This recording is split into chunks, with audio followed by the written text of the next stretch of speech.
Hi, and welcome to Quarantine Cocktails with Chad and Nicole. Today we are going to talk about a classic cocktail that is a little more obscure, called the Sidecar. It's a little more obscure because the base is brandy. For those of you who don't know, brandy is a distilled spirit made from wine. So the most common brandies you may know are Armagnac and Cognac. There are other kinds of brandies as well, made from other fruits besides grapes, things like apples, pears, you know that as Calvados, which we'll be using today. A little bit of history about the Sidecar itself. It originated at the end of World War II. Hotel bars in London or Paris have been credited with popularizing the drink. It's named after, what do you think it's named after? Sounds like, yeah, the motorcycle sidecar, popular in that era. And it said that a French army captain named the drink. So, kind of interesting. Yeah, history. Absolutely. From the end of World War I. Did I say two? I don't know.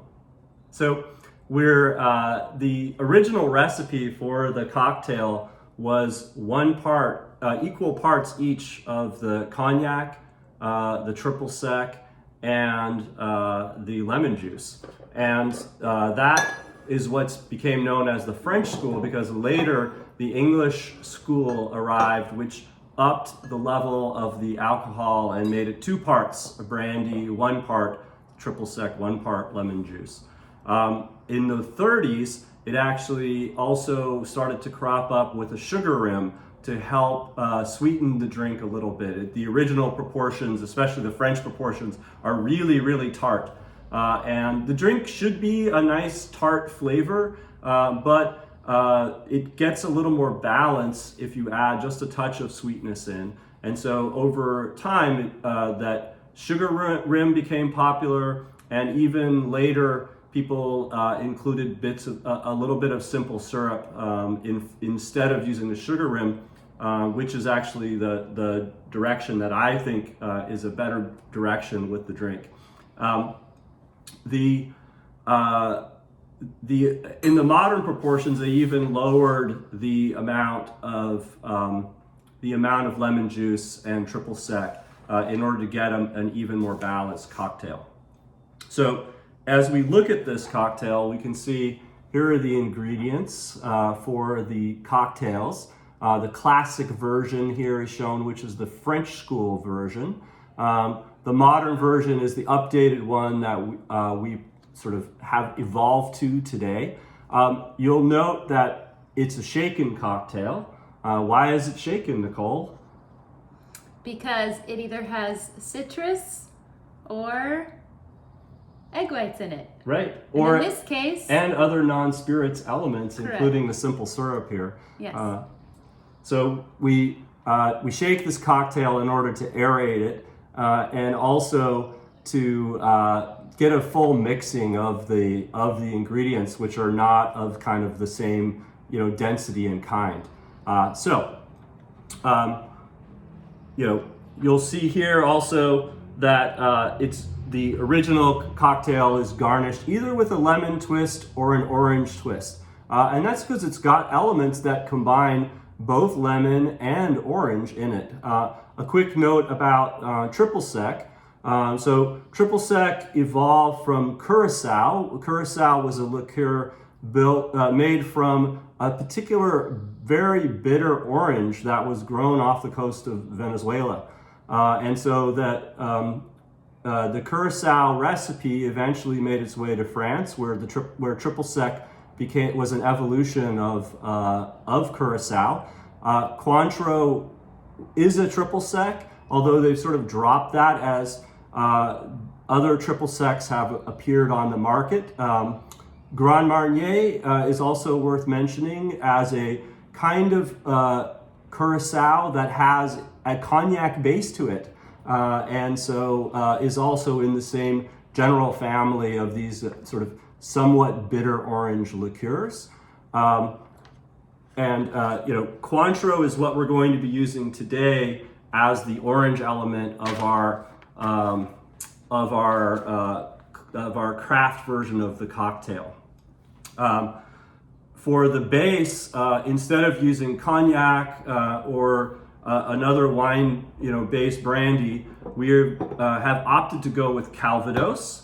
Calvados is an apple brandy. Comes from Normandy, and here we've elected to choose a VSOP Calvados. You don't really need to go to there are even higher grades of Calvados and cognac than VSOP. There's XO and extra old, but VSOP is a pretty good grade and perfectly good for mixing into a delightful cocktail here. So we'll be using the Calvados. And this bottle itself was what, $30? Yeah, roughly. It's not it's super not high crazy. end. Yeah. We've got our Cointreau, as I mentioned here, and then to add a little bit of extra interest and to follow through with our sort of slight sweetening to get a nice balanced cocktail, I made up a cinnamon apple cider simple syrup. So, as we talked about when we made the rosemary simple syrup a couple weeks ago, it's quite straightforward. This one's equal parts. Instead of using water, we actually use just an unsweetened apple cider as a base, and not a fizzy fermented one. Just straight up non-alcoholic cider. Juice, just like juice, treetop apple essentially. cider Yeah. from the store. I made only a fairly small quantity of it, equal parts of that with the sugar, and then I threw in some cinnamon sticks. Let that sit in it, and I just decided to throw some of the cinnamon sticks in to make it extra cinnamony. So we'll see how that goes. So those plus, of course, the lemon juice, which we make fresh at the end. The last little touch that we're going to put is in a nod to the sugar rim, but I think the way the cocktail came out decided not to include sugar, but we'll put a cinnamon rim on the drink instead to give it that just last little bit of extra apple cinnamony goodness. All right, so I will show our recipe, and then as the final touch, we've decided to garnish with a little bit of apple, just as a nice, again, a little bit of extra emphasis on the apple influences in Calvados. Here we're using Honeycrisp apples, wonderful apples here in Washington State, where we're located. So great that to get those wonderful elements, and plus it'll give us a little extra snack at the end of our cocktail demo. All right. Okay, what do you need first? Okay, let's go ahead and we will put in 4 ounces of our Calvados. Get that in there. So this is it's a fairly booze-heavy cocktail, not quite as much as the martini from last week, but it's quite a bit there. Cointreau among triple sec is a higher alcohol content than many that you'll find on the market. It runs at about 40% alcohol, whereas a lot of triple secs are more in the 20 to 25% alcohol range. So this is not a dilutive of the brandy in any way. And then of course the lemon juice, and keeping with our principle of doing our lemon juice always fresh squeezed. Don't do it ahead of time. Always do it right when you're making the cocktail. And don't use bottled because it tastes different than fresh squeezed lemon juice, we've found. Yes, highly recommend using the real fresh squeeze thing. Working with my little lemon squeezer. All right. We will get our glasses as well. How much do you want measured? 1.5 ounces. So this full? Yep, because we're making 2 cocktails. Okay. To put the rim on, I have a little ramekin that nicely fits my Nick and Nora glasses in. And so just get a nice rim of cinnamon very easily there. These are chilled glasses. They're a little damp on the edge already. You can also dampen the rim of your drink of your glass ahead of time with the just with the lemon once you cut it, and that will be a nice way of rimming it as well. All right, so we've got our chilled glasses. Love these Nick and Nora glasses, and this drink should pretty much fill those glasses up once it's properly diluted. So we've got those. Final touch. Add in our simple syrup. I'll try not to get too much of the cinnamon stick in. And how many tablespoons is that? 1? I'm using 2 teaspoons, so little, Teaspoons. yeah. So this is like 2/3 of a tablespoon. You can play with the amount there based on your taste profile. But this drink should be a little tart, so you don't want to go too sweet. And like I said, the sugar rim I found unsatisfying. It's sort of like you have a too tart drink and then you're trying to take in these granules of sugar. I think that the texture and the overall balancing comes out a lot better simply by incorporating the simple syrup into the drink. All right, so there we go. We got a pretty good cocktail shaker full of ice and our cocktails, and we will shake that. I'm going to talk about straining and Yep. All right. So we'll give that a good shake. Let's go for a while here. 30 seconds? At least 30 seconds, 45 seconds probably will be good.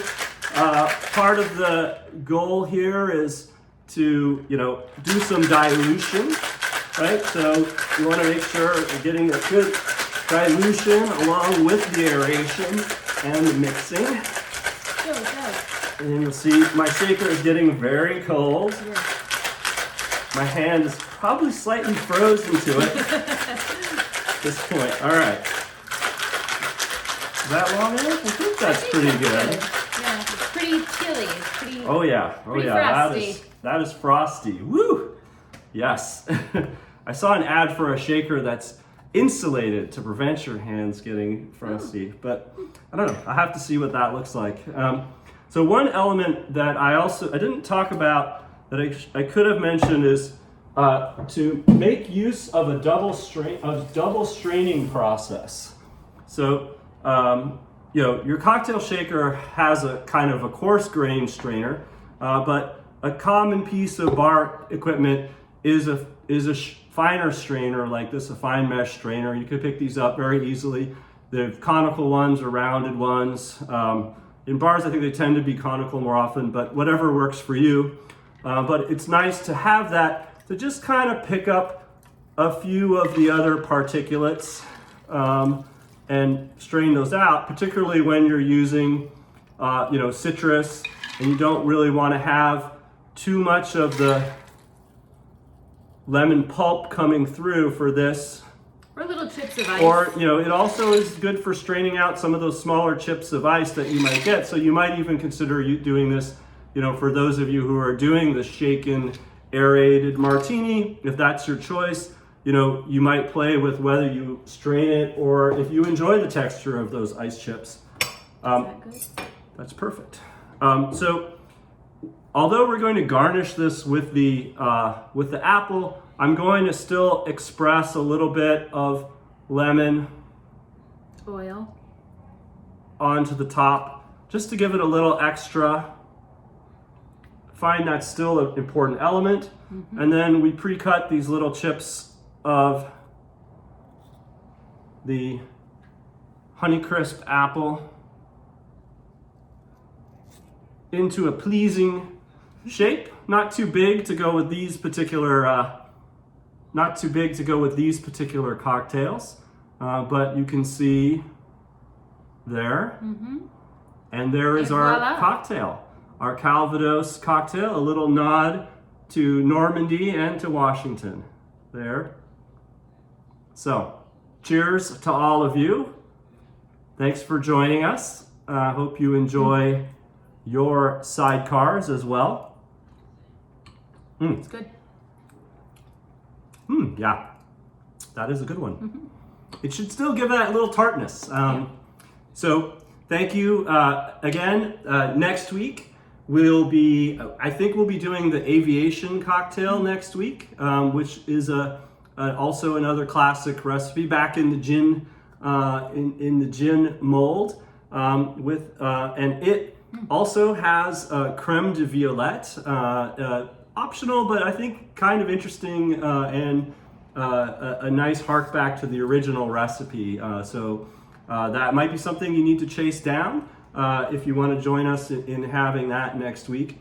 And of course, it will give it that wonderful, a nice purple color as well, which, as you know, is Nicole's favorite. All right, cheers all. Enjoy your cocktail. Cheers, love. Cheers. Salut.